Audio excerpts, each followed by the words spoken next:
ಕೂಡ ನಿಮ್ಮದೇ ಆಗಿರ್ತಕ್ಕಂಥ ಯೂಟ್ಯೂಬ್ ಚಾನಲ್ ಸ್ಟಡಿ ವಿತ್ ಪರಶುರಾಮ್ಗೆ ಸ್ವಾಗತ ಅಂತ ಹೇಳ್ತಾ ತುಂಬ ಒಂದು ರಿಕ್ವೆಸ್ಟೆಡ್ ಆಗಿರ್ತಕ್ಕಂಥದ್ದಿತ್ತು. ಸೆನ್ಸಸ್ 2027 ಲೇಔಟ್ ಮ್ಯಾಪನ್ನು ತೆಗಿತಕ್ಕಂಥ ಒಂದು ಶಾರ್ಟ್ ಆಗಿರ್ತಕ್ಕಂಥ ವಿಡಿಯೋವನ್ನು ನಿಮಗಾಗಿ ಕೊಡ್ತಾ ಇದ್ದೀನಿ. ಸೊ ಈ ವಿಡಿಯೋದಲ್ಲಿ ನಿಮಗೆ ಕಂಪ್ಲೀಟ್ ಆಗಿರ್ತಕ್ಕಂಥ ಲೇಔಟ್ ಮ್ಯಾಪ್ಗಳನ್ನು ಹೇಗೆ ಒಂದು ಸ್ಥಳ ನಕ್ಷೆಗಳನ್ನು ನೀವು ತೆಗಿಬೇಕು ನಿಮ್ಮ ಗಣತಿಯ 3 ದಿನದ ಸಿದ್ಧತೆಯಲ್ಲಿ ಅನ್ನೋದನ್ನು ಕಂಪ್ಲೀಟಾಗಿ ಮಾಹಿತಿಯನ್ನು ಕೊಡ್ತೀನಿ. ವಿಡಿಯೋನ ಲೈಕ್, ಶೇರ್ ಮತ್ತು ಸಬ್ಸ್ಕ್ರೈಬ್ ಮಾಡೋದನ್ನು ಮಾತ್ರ ಮರೆಯದಿರಿ. ಇದೇ ಥರ ಭಾರತದ ಜನಗಣತಿಯಲ್ಲಿ ಮನೆಪಟ್ಟಿ ಕಾರ್ಯಾಚರಣೆ HLOಗೆ ಸಂಬಂಧಪಟ್ಟಂತೆ ನೆಕ್ಸ್ಟ್ ವಿಡಿಯೋಗಳು ನಿಮ್ಗೆ ಮುಂದೆ ಲೈನ್ ಅಪ್ ಮಾಡ್ತಾನೆ ಇರ್ತೀವಿ. ಸೊ ದಯಮಾಡಿ ಅವುಗಳನ್ನು ಸಹಿತ ನೋಡಿ ಅಂತ ಹೇಳ್ತಾ ವಿಡಿಯೋನ ಲೈಕ್, ಶೇರ್ ಮತ್ತು ಸಬ್ಸ್ಕ್ರೈಬ್ ಮಾಡೋದನ್ನು ಮಾತ್ರ ಮರೆಯದಿರಿ. ಹಾಗಾದರೆ ಲೇಔಟ್ ಮ್ಯಾಪ್ ಬಗ್ಗೆ ನೋಡ್ಕೊಂಡು ಬರೋಣ. ಒಟ್ಟು ಲೇಔಟ್ ಮ್ಯಾಪನ್ನು ತೆಗೆಯುವಾಗ ಈ 4 ನಿಯಮಗಳನ್ನು ನಮಗೆ ಗೊತ್ತಿರಲೇಬೇಕು. ಒಂದನೇದು ವ್ಯಾಪ್ತಿ. ನಿಮ್ಮ ಆಲ್ರೆಡಿ HLO ಆ್ಯಪ್ದಿಂದ ನೀವು ಡಿಜಿಟಲ್ ಮ್ಯಾಪನ್ನು ಡೌನ್ಲೋಡ್ ಮಾಡಿರ್ತೀರಿ. ಅಲ್ಲೆಲ್ಲ ಹೆಗ್ಗುರುತುಗಳನ್ನು ಕೊಟ್ಟಿರ್ತಾರೆ, ಬಾರ್ಡರ್ಸ್ಗಳನ್ನು. ಅದನ್ನು ನೀವು ಏನು ಮಾಡ್ಕೋಬೇಕಂದ್ರೆ ಅರಿತುಕೊಳ್ಕೋಬೇಕು. ಅದು ಮ್ಯಾಪ್ ವ್ಯಾಪ್ತಿಯನ್ನು ತಿಳ್ಕೊಳ್ಬೇಕು. ಎರಡನೇದು ನಿಖರತೆ. ಅಂದರೆ HLBಗಳಲ್ಲಿ ನಾವೇನು ಮಾಡ್ತೀವಿ ಅಂತಂದರೆ ಯಾವುದೇ ರೀತಿಯಾಗಿರ್ತಕ್ಕಂಥ ಮನೆಗಳನ್ನು ಏನೋ ಬೇರೆ ಅಕ್ಕಪಕ್ಕದ ಏನು ಬ್ಲಾಕ್ ಇದಾವಲ್ಲ ಅಲ್ಲಿ ಏನಾಗುವಂಗಿಲ್ಲ, ಪುನರಾವರ್ತನೆ ಆಗುವಂಗಿಲ್ಲ. ಒಂದು ಮನೆ ಒಂದು ಬ್ಲಾಕಲ್ಲಿ ಬರಬೇಕು. ವಿಶೇಷವಾಗಿ ಹೆಗ್ಗುರುತಿನ ಅಡಿಗಳಲ್ಲಿ ಏನು ಬಾರ್ಡರ್ ಲೈನಲ್ಲಿ ಏನು ಮನೆಗಳಿರ್ತಾವಲ್ಲ ಅವುಗಳು 2 HLB ಬ್ಲಾಕ್ಗೆ ಬರದೇ ಇರತಕ್ಕಂಥದ್ದು ನಾವೇನು ಮಾಡ್ಕೋಬೇಕು, ಒಂದು ಬ್ಲಾಕಲ್ಲಿ ಒಂದೇ ಮನೆ ಬರುವ ಹಾಗೆ ನಾವೇನು ಮಾಡಬೇಕು, ಅಷ್ಟು ಅಕ್ಯುರಸಿಯನ್ನು, ನಿಖರತೆಯನ್ನು ನೋಡ್ಕೊಳ್ಬೇಕು. ಮೂರನೇದು ಸಂಖ್ಯೆ. ಪ್ರತಿ ಕಟ್ಟಡಕ್ಕೆ ವ್ಯವಸ್ಥಿತವಾಗಿರ್ತಕ್ಕಂಥ ಕಟ್ಟಡವನ್ನು ಕೊಡಬೇಕು. ಈ ಕಟ್ಟಡಗಳ ಸಂಖ್ಯೆಯನ್ನು ಕೊಡ್ತಕ್ಕಂಥ ವಿಡಿಯೋ ನೆಕ್ಸ್ಟ್ ಬರ್ತಾ ಇದೆ. ಸೊ ಖಂಡಿತವಾಗಿ ನಿಮಗೆ ಬಹಳ ಈಸಿಯಾಗಿ ನಾನು ಒಂದು ಫಾರ್ಮೆಟ್ ರೆಡಿ ಮಾಡಿದ್ದೀನಿ. ಅದನ್ನು ನೀವು ಯಾವ ಥರನಾಗಿ ಮಾಡ್ಕೋಬೇಕು ಅನ್ನೋದು ಗೊತ್ತಾಗ್ತದೆ. ಪ್ರತಿ ಕಟ್ಟಡಕ್ಕೂ ನೀವು ಸಂಖ್ಯೆಯನ್ನು ಕೊಡಬೇಕು. ಆ ಸಂಖ್ಯೆಗಳು ನಿರಂತರವಾಗಿ ಕೊಡ್ತಾ ಹೋಗಬೇಕು. 1ರಿಂದ ಅಪ್ ಟು ಲಾಸ್ಟ್ವರೆಗೂ ಕೂಡ ನೀವೇನು ಮಾಡಬೇಕಪ್ಪ ಅಂದರೆ CN ಅಂತ ಕೊಡ್ತಿರಲ್ಲ, CN1 CN2 ಅಂತ. ಸೊ ಇದು ಕಟ್ಟಡ ಸಂಖ್ಯೆಗಳನ್ನು ಅರಿವಿರಲಿ. ಎರಡನೇದು ಆಡಳಿತ. HLBಗಾಗಿ ವಿನ್ಯಾಸ ನಕ್ಷೆಯನ್ನು ದ್ವಿಪ್ರತಿಯಲ್ಲಿ ಸಿದ್ಧವನ್ನು ಪಡಿಸಬೇಕು. ಇದನ್ನು ಪೆನ್ಸಿಲನ್ನೇ ಮಾಡಬೇಕು ಮತ್ತು ಡ್ಯುಯಲ್ ಕಾಪಿಯಲ್ಲಿ ಮಾಡ್ಕೊಳ್ಬೇಕು. 2 ಪ್ರತಿಯಲ್ಲಿ ಮಾಡ್ಕೋಬೇಕಾಗ್ತದೆ. ಆಮೇಲೆ ಇದು ಜಸ್ಟ್ ಕರಡು ಇರ್ತದೆ, ಇದು ಓನ್ಲಿ ಡ್ರಾಫ್ಟ್ ಅಂತಲೇ ತಿಳ್ಕೊಬೇಕು. ಯಾವಾಗ ಮುಗಿತದಲ್ಲ ಗಣತಿ ಆವಾಗ ಅದು ಏನಾಗ್ತದಪ್ಪ ಅಂದ್ರೆ ಫೈನಲ್ ಆಗ್ತದೆ. ನೀವು ಮ್ಯಾಪ್ ಮಾಡ್ಕೊಂಡ್ರೆ 50% ನಿಮ್ಮದು ಗಣತಿ ಏನಾಗ್ತದಪ್ಪ ಅಂದ್ರೆ ಕಂಪ್ಲೀಟ್ ಆಗ್ತದೆ. ಓಕೆನಾ? ಸೊ ಆಲ್ರೆಡಿ ನಿಮ್ಮ HLO ಆ್ಯಪಲ್ಲಿ ಬರ್ತದೆ. ಸೊ HLO ಮ್ಯಾಪಲ್ಲಿ ಬಂದ ತಕ್ಷಣ ಇರ್ತಕ್ಕಂಥದ್ದು HLB ಮ್ಯಾಪ್ಸ್ ಅಂತದ. ಅದು ಡಿಜಿಟಲ್ ಮ್ಯಾಪ್ ಅಂತ ಕರಿತೀವಿ. ಅದನ್ನು PDF ಅಲ್ಲಿ ಡೌನ್ಲೋಡ್ ಮಾಡಿಕೊಡ್ರಿ. ಕೊಟ್ಟಿರ್ತಕ್ಕಂಥದ್ದು ನಿಮ್ಮ ಬ್ಲಾಕ್ ಏರಿಯಾ. ಓಕೆ, ನಿಮ್ಮ HLB ಏರಿಯಾ ಏನಿದೆಯಲ್ಲ ಬ್ಲಾಕು, ಆ ಬ್ಲಾಕಿಗೆ ಸಂಬಂಧಪಟ್ಟಂತೆ ಇದೆಯೋ ಇಲ್ವೋ ಅನ್ನೋದನ್ನು ನೀವೇನು ಮಾಡ್ಕೋಬೇಕು, ಖಚಿತವನ್ನು ಪಡಿಸಿಕೊಳ್ಳಿ. ನೆಕ್ಸ್ಟ್ ಏನು ಮಾಡಬೇಕಪ್ಪ ಅಂದರೆ ಅದನ್ನು ಡೌನ್ಲೋಡ್ ಮಾಡಿಕೊಂಡು ಅದನ್ನು ಪ್ರಿಂಟೌಟ್ ಆದರೂ ತೆಗೆದು ಮೇಲ್ವಿಚಾರಕರು ಅಥವಾ ಗ್ರಾಮ ಆಡಳಿತಾಧಿಕಾರಿ ಇರ್ತಾರೆ, ವಿಲೇಜ್ ಅಕೌಂಟ್ ಆಫೀಸರ್ಸ್ ಇರ್ತಾರಲ್ಲ, ಅವರ ಸಹಾಯದಿಂದ ನೀವೇನು ಮಾಡ್ಕೋಬೇಕು, ನಿಮ್ಮ ವ್ಯಾಪ್ತಿಯನ್ನು ಸುತ್ತಾಡಿ ಅವರು ನಿಮಗೆ ಗಡಿಗಳನ್ನು ಹೇಳ್ತಾರೆ. ಸೊ ಇಲ್ಲಿಂದ ನಿಮ್ಮ ಗಡಿ ಇದೆ ಅದನ್ನು ನೀವು ಖಚಿತವನ್ನು ಪಡಿಸಿಕೊಂಡು ಅದನ್ನು ನೀವು ಒಂದು ಸಾರಿ ಸುತ್ತಾಡ್ಕೊಂಡು ಬಂದರೆ ಸಾಕು. ನಿಮಗೆ ಹೆಗ್ಗುರುತುಗಳು ಆಮೇಲೆ ಮನೆಗಳು ಎಲ್ಲ ಏರಿಯಾ ಏನಾಗ್ತದಪ್ಪ ಅಂದರೆ ಪರಿಚಯ ಆಗ್ತದೆ. ಇಷ್ಟು ನಿಮಗೆ ಕ್ಲಿಯರ್ ಆಯ್ತು ಅಂತ ಅಂದ್ಕೊಂಡಿದ್ದೀನಿ. ಆಮೇಲೆ ಇವುಗಳನ್ನು ಗುರುತುಗಳನ್ನು ಬಳಸಲೇಬೇಕು. ಒಂದನೇದು ಪಕ್ಕಾ ರಸ್ತೆ, ಕಚ್ಚಾ ರಸ್ತೆ, ಕಾಲುದಾರಿಗಳು, ರೈಲ್ವೆ ಮಾರ್ಗ, ನದಿ, ಕಾಲುವೆ, ಕೆರೆಗಳು, ಬಾವಿ ಮತ್ತು ಪಂಪ್ ಪ್ರಮುಖ ಹೆಗ್ಗುರುತುಗಳು. ಓಕೆ, ಸೊ ಇದನ್ನು ನೀವೇನು ಮಾಡ್ಕೋಬೇಕಾಗ್ತದೆ, ಗುರುತಿಸಬೇಕಾಗ್ತದೆ. ಇದು ವೆರಿ ಇಂಪಾರ್ಟೆಂಟ್ ಆಗಿರ್ತಕ್ಕಂಥದ್ದು. ಮತ್ತು ನಿಮ್ಮ ಇದರಲ್ಲಿನೂ ಕೂಡ ಕೊಟ್ಟಿರ್ತಾರೆ, ನಿಮ್ಮೇನು ಲೇಔಟ್ ಮ್ಯಾಪ್ ಇದೆಯಲ್ಲ ಆ ಲೇಔಟ್ ಮ್ಯಾಪಲ್ಲಿನೂ ಕೂಡ ಇವುಗಳನ್ನು ಇದ್ದಾವೆ. ಅವುಗಳನ್ನೇ ಬಳಸ್ಕೊಂಡು ನೀವೇನು ಮಾಡ್ಕೋಬೇಕು, ತೆಗಿಬೇಕು. ಇದು ಇಂಪಾರ್ಟೆಂಟ್ ಇದೆ ನೋಡಿ. ನೀವು ಲೇಔಟ್ ಮ್ಯಾಪ್ನಲ್ಲಿ ಮನೆ ಸಂಖ್ಯೆಯನ್ನು ಗುರುತಿಸುವಾಗ ಮಧ್ಯದಲ್ಲಿರ್ತಕ್ಕಂಥದ್ದು ಕಟ್ಟಡದ ಸಂಖ್ಯೆ. ಇದು 9ನೇ ಕಟ್ಟಡದ ಸಂಖ್ಯೆ.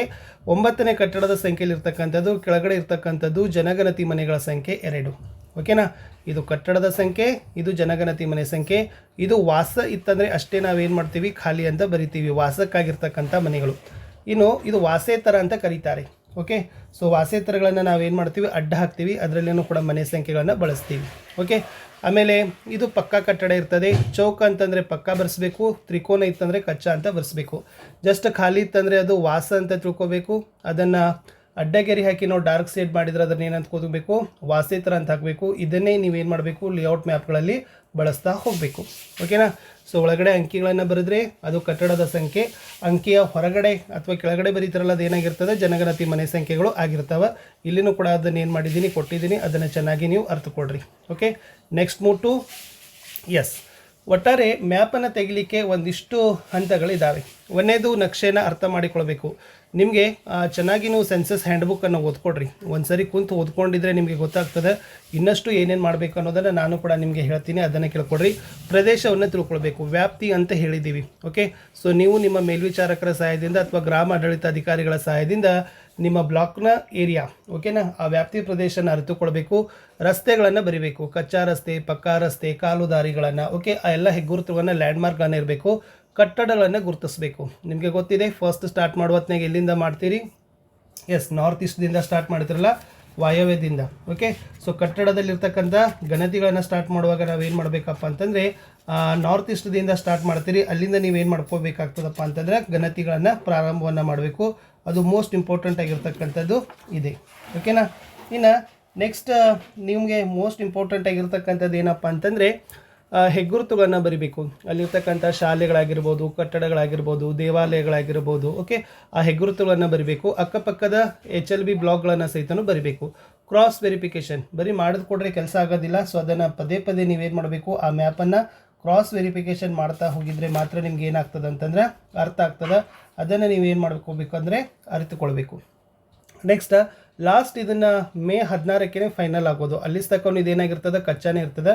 ಮತ್ತು ಒಂದು ತಿಂಗಳ ಮಧ್ಯದಲ್ಲಿ ಏನಾದರೂ ಹೊಸ ಕಟ್ಟಡಗಳನ್ನು ಬರ್ತಂದರೆ ನೀವೇನು ಮಾಡಬೇಕಾಗ್ತದೆ, ಆ ಕಟ್ಟಡಗಳಿಗೆ ಸಂಖ್ಯೆಗಳನ್ನು ಕೊಡಬೇಕು. ಫಾರ್ ಎಕ್ಸಾಂಪಲ್ ಇದು 9 ಇದೆ, ಇದು 10 ಇದೆ. ಓಕೆ, ಇಲ್ಲಿ ಏನಾದರೂ ಒಂದು ಹೊಸ ಕಟ್ಟಡವನ್ನು ಬರ್ತಂದ್ರೆ ಅದನ್ನು ಏನು ಮಾಡ್ತೀರಿ, 9/1 ಅಂತ ನೀವು ಏನು ಮಾಡ್ತೀರಿ, ಸೂಚಿಸ್ತೀರಿ. ಸೊ ಇದನ್ನು ಕೂಡ ನೀವು ಏನು ಮಾಡ್ಕೋಬೇಕು, ಅರಿತುಕೊಂಡು ಲಾಸ್ಟ್ ಅದು ಫೈನಲ್ ಆಗ್ತದೆ. ಮೊದಲ 5 ಹಂತಗಳನ್ನು, ಓಕೆ, ಫಸ್ಟ್ 5 ಏನಿದೆ ನೋಡಿ, ನಕ್ಷೆ ಅರ್ಥ ಮಾಡಿಕೊಳ್ಳೋದಿಂದ ಹಿಡಿದು ಹೆಗ್ಗುರುತುವನ್ನು ಬರೆಯುವವರೆಗೆ ಮೊದಲ 3 ದಿನ ನೀವೇನು ಮಾಡ್ಕೋಬೇಕು, ಕಂಪ್ಲೀಟ್ ಮಾಡಬೇಕು. 16, 17, 18, 4ಕ್ಕೆ.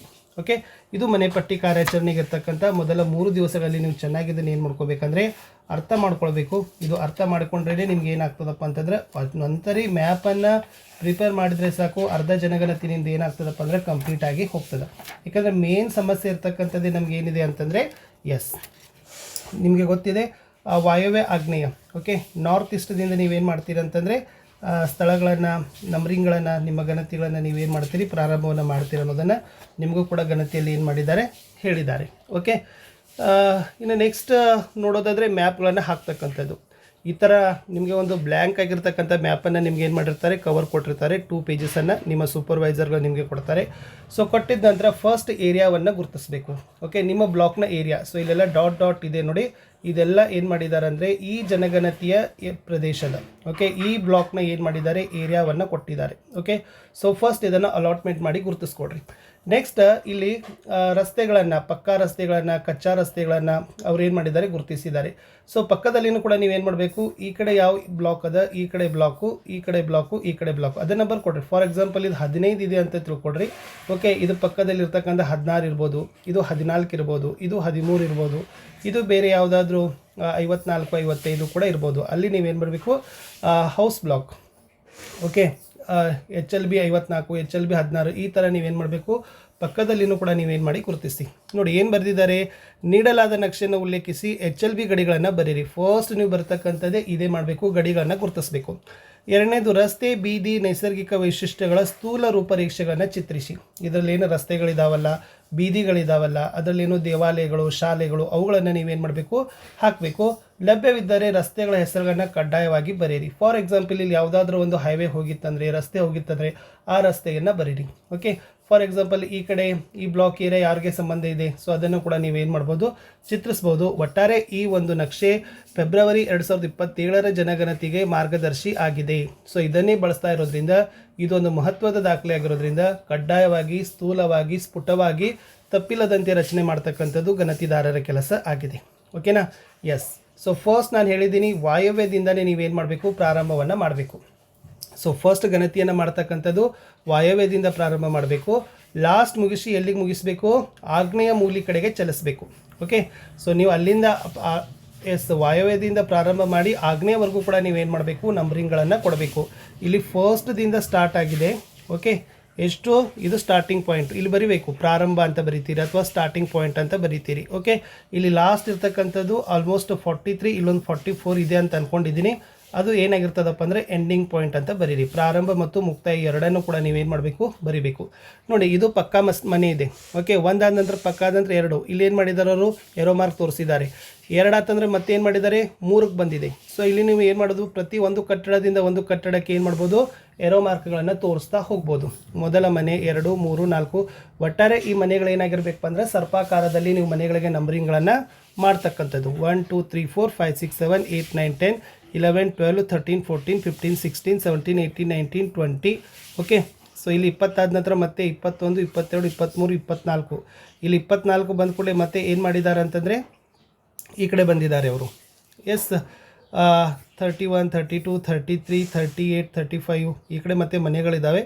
ಅದು ಮೇ ಬಿ ಏನಾಗಿದೆ, ಮ್ಯಾಪಲ್ಲಿ ಹಾಕುವಾಗ ಹೋಗಿದೆ. ಒಟ್ಟಾರೆ ಈ ಒಂದು ಮ್ಯಾಪಲ್ಲಿ ಸೊ ಯಾವ ಥರನಾಗಿ ಹೆಗ್ಗುರುತುಗಳನ್ನು ಹಾಕಬೇಕು, ಇವೆಲ್ಲ ಪಕ್ಕಾ ಕಟ್ಟಡಗಳ ಮನೆಗಳಿದ್ದಾವೆ. ಇಲ್ಲಿ ಒಂದು ತೋರಿಸಿದ್ದಾರೆ, 9ನೇ ಮನೆಯಲ್ಲಿ ಇರ್ತಕ್ಕಂಥ ಕಟ್ಟಡದಲ್ಲಿ 2 ಜನಗಣತಿ ಮನೆಗಳು ಇದ್ದಾವೆ.